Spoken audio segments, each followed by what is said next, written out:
자, 오늘 토론 본격적으로 시작하겠는데요. 먼저 김기현 국민의힘 당대표가 모든 기득권을 내려놓겠다고 선언하는 내용이 있습니다. 먼저 보고 오겠습니다.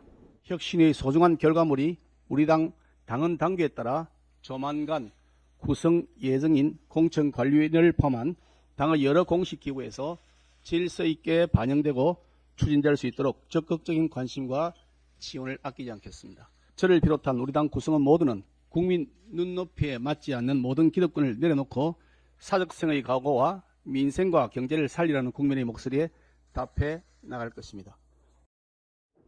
어제 저 발언이 장제원 의원의 불출마 선언에 이어서 나온 것이어서 저 기득권을 내려놓겠다는 이 말이 곧바로 김기현 당대표의 불출마 선언을 내포하고 있다, 이렇게 해석하는 사람이 많습니다. 그렇게 봐도 되겠습니까, 김 대표님? 제가 볼 때 이제 힘을 실으려면 불출마라고 하는 조건을 내걸어야 힘이 실릴 것 같고요.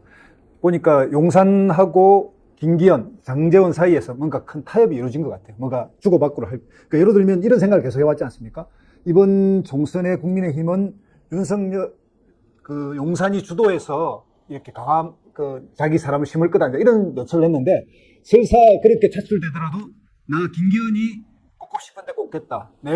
내가 구상하는 구도로 가겠다. 이런 것들을 이야기하고, 그걸, 용산이 양해한 거 아닌가. 그러니까 지금 보면 12월 말까지 예산과 상특금 이런 부분에 김기현이 힘이 실려 있고, 이후에도 이제 그렇게 갈 건데, 다만 김기현이 상징적 조치, 그러니까 내가 불출마를 선언하고 총선은 주도하겠다. 그러니까 여기에서 말하는 모든 기득권을 내려놓겠다고 하면서 당대표를 물러나는 비대위를 구성하는 것까지 가지는 않는 김기현 중심의 총선, 이런 걸 예상하는 것 같고요. 제 생각은 장제원 같은 경우에는 아까 앵커가 이야기하던 대로 부산시장 출마라든 이런 것들을 전제로 해서 본인도 그 부분을 어느 정도 약속을 받은 거 아닌가. 그래서 여기서 의문의 일패는 인요한인데, 인요한은 지금 자기가 이야기할 때 하나도 안 이루어진 게 자기 딱 그만두니까 우라닥 이루어지는 거, 바로 이런 정치권 내부의 어떤 대타협, 그 결과다, 이런 생각이 듭니다. 김기현 당대표는 저렇게 기득권을 내려놓고 사실상 자신도 불출마를 할 수 있다는 걸 내포하는데, 당 내부에서는 조선 의원들을 중심으로 김기현 대표 공격하지 마라, 왜 이렇게 뻘짓하느냐, 이제 이러면서 상당히 김기현 대표를 옹호하거나 지금 이런 방식으로 하면 안 된다고 초선들이 나서서 하는 걸 보니까 좀 뜨악 하는 생각도 좀 들었고요. 초선의 혁신성, 과연 저게 맞느냐, 이런 생각이 들었는데 어떻게 보셨습니까? 지금 국민의힘 초선들은 윤석열 대통령 심기만 살피고 있어요. 그래서 윤석열 대통령이 의중이 김기현에 대해서 우호적으로 바뀌었다, 타협됐다, 그런 느낌을 받으니까 김기현 대표를 옹호하는 것이다. 저는 그렇게 보여지고요. 제가 좀 황당무계한 예측을 한번 해보겠습니다. 맞을 가능성이 좀 많다고 생각하는데요. 비대위원장 원희룡, 선대위원장 한동훈, 인요한, 공관위원장 정상명, 노무현 정부 검찰총장, 이런 썰들이 지금 국민의힘 주변에서 돌아다니고 있습니다.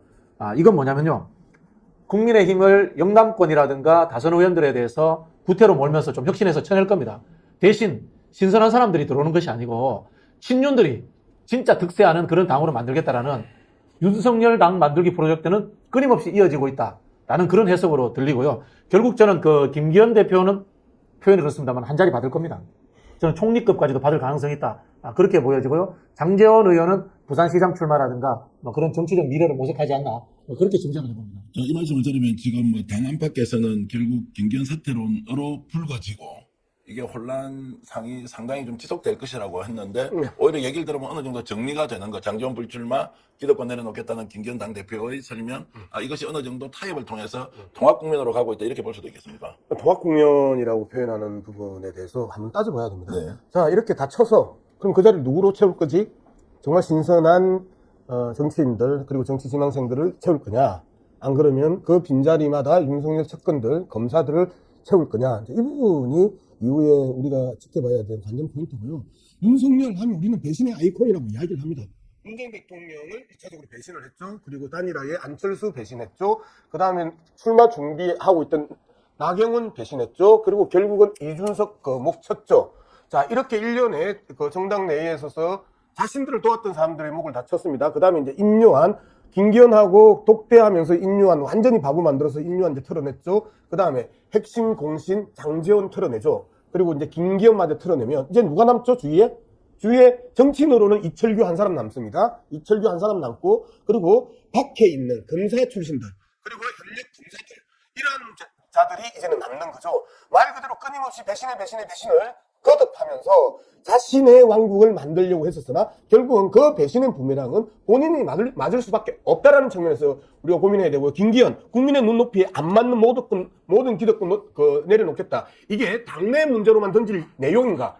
안 그러면 국민의 눈높이가 김건희 특검에 대해서는 어떻게 국민의 눈높이가 아닌가? 70% 이상의 국민들이 김건희 특검을 하라고 하는데 이런 부분에 대해서는 왜 침묵하는가? 그러니까 입만 열면 거짓말이고 입만 열면 정치적 장난질을 하고 있는 김기현 대표 또한 이 부분에 있어 국민의 눈높이를 함부로 쓰지 마라. 국민이 무조건 옳다고 늘 무조건 옳다고 이야기했던 윤석열의 강서구청장 선거 패배 이후의 발언, 이런 발언들을 어느 국민이 믿냐고요. 마찬가지로 김기현 말도 또 한 번 장난질이다. 저는 그렇게 봅니다. 자, 이렇게 해서 이제 일단 다선 중진 김기현 대표, 장제원 의원이 윤핵관으로서 물러나면 그 이제 빈 공간에 과연 누가 올 것이냐, 좀 인재 발굴이나 혁신을 통해서 새로운 사람이 수혈될 것이냐, 조금 전에 우려하셨던 대로 결국 그 자리에는 윤석열 대통령과 가까운 다른 사람들이 와서 채울 것이다.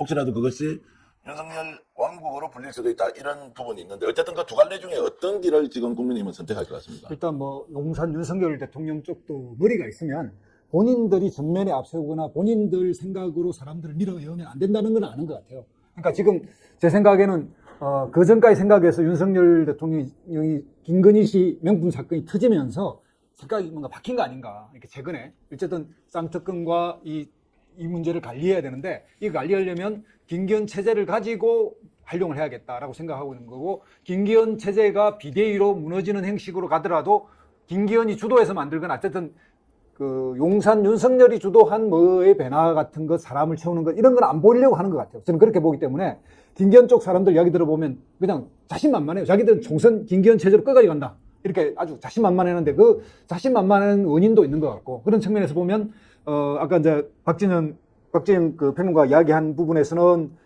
비대위가 들었을 거다라고 이야기를 하지만 저는 비대위까지 가겠는가? 지금 상태로 보면 비대위로 가기는 아직 섣부르다. 이를 뭐 중순쯤에 또 한 번 파국이 있으면 모르겠습니다만 그 파국이 없다면 김기현 주도의 어쨌든 이런 뭔가를 정비하는 이런 형식으로 선거 진영을 짜지 않을까, 저는 그렇게 예측해 봅니다. 저도 뭐 비슷하게 생각을 하는데요. 어쨌든 하태경, 부산 출신 정치인 하태경, 네. 그다음에 서병수, 그다음에 손수조, 이 세 사람이 어제 그제 이제 김기현을 강하게 쳤습니다. 그러면서 이대로 선거할 수 없다, 책임 정치해야 된다. 그런데 이 사람들의 특징이 뭐냐면요, 과연 김기현 때문에 지지율 답보 현상이 일어나는가, 강서구청장 선거를 패했는가, 이 부분에 대해서 평가를 해야 되는 거거든요. 그러면 다 윤석열 때문에 지금 국힘당의 지지율이 계속해서 답보 상태에서 오히려 강서구청장 선거 이후에 한 5%포인트 더 하락하는 그 국면을 만들었단 말이에요. 그럼 윤석열, 김건희가 계속해서 사고치고 다니는데 윤석열, 김건희에 대해서는 한마디도 이야기하지 않고 오히려 만만한 홍어머처럼 김기현만 공격을 한단 말이에요. 이러한 행태들이 현재 그 국힘당의 중진들의 태도이면 이 문제는 해결되지 않는다. 오히려 또 초선들이 김기현 홍위병으로 나서고 있는 상황에서 세대 갈등들, 그 다음에 선수 갈등들이 극대화될 가능성이 높다. 이 폭발점은 저는 김건희 특검법이 국회에서 통과되는 그 시점이라고 본다. 자, 국민의힘 내부 사정에 대해서 좀 더 얘기를 나눠보겠는데요. 조금 전에 영상이 하나 들어왔는데 장제원 의원이 불출마 선언을 했던 것에 대해서 페이스북을 올리고 직접 기자들과 만나 영상에서 본인의 의사를 밝혔다고 하는데 그거 잠깐 보고 계속 이야기 이어가겠습니다. 저는 22대 국회의원 총선에 출마하지 않겠습니다. 가슴이 많이 아픕니다. 국회의원직에 대한 미련도 정치에 대한 아쉬움 때문도 아닙니다. 오직 저를 믿고 한결같이 응원해 주신 사상구민께 죄송한 마음 때문입니다. 또 한 번 백의종군의 길을 갑니다. 이번엔 제가 가지고 있는 마지막 공직인 국회의원직입니다. 윤석열 정부의 성공보다 절박한 것이 어디 있겠습니까? 총선 승리가 윤석열 정부 성공의 최소한의 조건입니다. 그래서 제가 가진 마지막을 내어놓습니다. 이제 떠납니다. 버려짐이 아니라 뿌려짐이라고 믿습니다. 사랑하고 존경하는 당원 동지 여러분, 부족하지만 저를 밟고 총선 승리를 통해 윤석열 정부를 성공시켜 주시길 부탁드립니다. 감사합니다. 저런 발언을 몇 퍼센트 정도 믿으면 좀 일반 국민들이 저 내용의 어느 정도가 진실이다, 이렇게. 정치인의 말은 콩으로 매주를 쏜다고 해도 안 믿어야 됩니다. 사실 제가 하는 말도 좀 안 믿으셔도 됩니다. 그래요? 이준석 대표가 그 이야기 했잖아요. 선당우사는 존재하지 않는다. 저는 단 한 명도 선당우사하는 정치인을 본 적이 없습니다. 그렇고요. 지금 윤석열 정부가 의석수가 이렇게 적은데도 폭주를 하지 않습니까? 검찰의 캐비넷이라는 것을 동원해서 민주주의를 압살하고 있는데 만약에 총선에서 이기면 어떻게 되겠습니까? 그때는 저는 5공화국 수준으로 돌아갈 거다. 그런 생각까지 듭니다. 지금 우리가 국민의힘이 선거에서 공천 혁신을 한다 이런 이야기를 했는데요. 할 가능성이 저는 없다고 봅니다. 장관 인선하는 거 한번 보십시오. 제가 정치권에 20년 있으면서 예산국회 하면서 기재부 장관을 바꾸는 거 처음 봤습니다. 국정을 어떻게 운영하겠다는 것에 대한 기본 고민이 없는 정권입니다. 그럼 뭐냐? 나는 대통령에 대해서 권력을 잡았으니까 내 친한 사람들한테 장관 자리 나눠주는 거야. 전리품 나눠주는 것이 목적인 거고, 그리고 국정을 어떻게 운영해서 나라를 잘 되겠다 이런 생각은 존재하지 않는 집단인 겁니다. 선거도 마찬가지입니다. 선거에 이기는 것은 숫자 누름으로써 내가 장악하겠다는 뜻이지 그걸 가지고 무슨 입법을 하겠다, 국정 목표가 있다 이런 게 아니지 않습니까? 윤석열 정부 동안에 입법을 발표해가지고 야당과 마찰이 있은 적이 없습니다. 입법은 오히려 양곡관리법, 노란봉투법, 그 다음에 방통법 등 야당이 했습니다. 야당이 국정을 운영을 하려고 하고 야당의 발목을 잡고 국정을 방해해 놓는 것이 윤석열 정부고 윤석열 대통령인 겁니다.